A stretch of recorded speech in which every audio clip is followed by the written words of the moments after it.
So it's looking somewhat good for DOMA, but it's kind of complicated. So let me explain.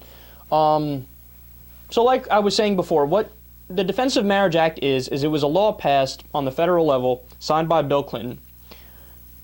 Basically, the law says the only marriages that are legitimate are marriages between a man and a woman.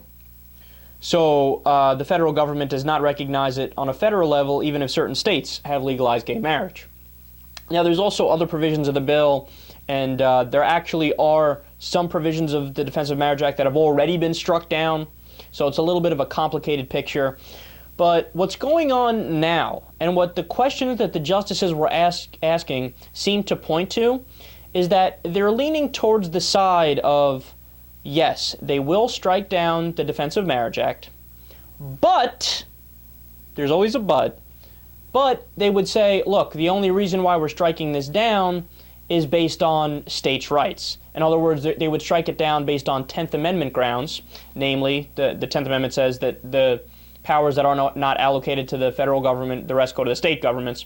So what they'd say is the federal government doesn't have the authority to be able to just override certain states that want to have same-sex marriage.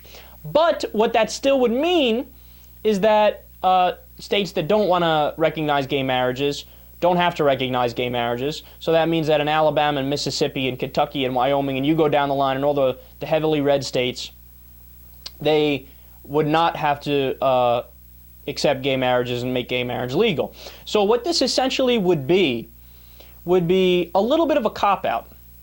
Now, it would be a way where the justices, and I don't want to put the more liberal justices in this camp because they should be exempt from this criticism because I know they won't vote this way. But what this will do is take the more moderate and right-leaning justices and it will try to make it so that they're preserving their legacy. So what do I mean by that?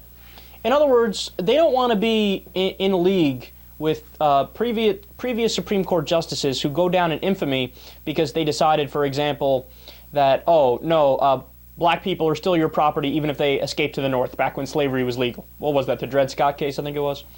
And other Supreme Court cases that had found previously, oh yeah, well, of course, interracial marriages can be banned by the states. What are you talking about? It's fine.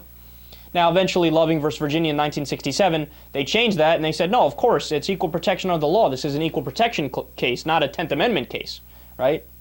So what this would be is a cop-out. It would be a way for the judges to say, well, look, yes, we struck down DOMA, but we still allowed for soft bigotry and discrimination and inequality under the law because we're allowing the red states to discriminate if they want to discriminate. Now, the actual correct answer on this is if the justices came out and said, well, here's the deal.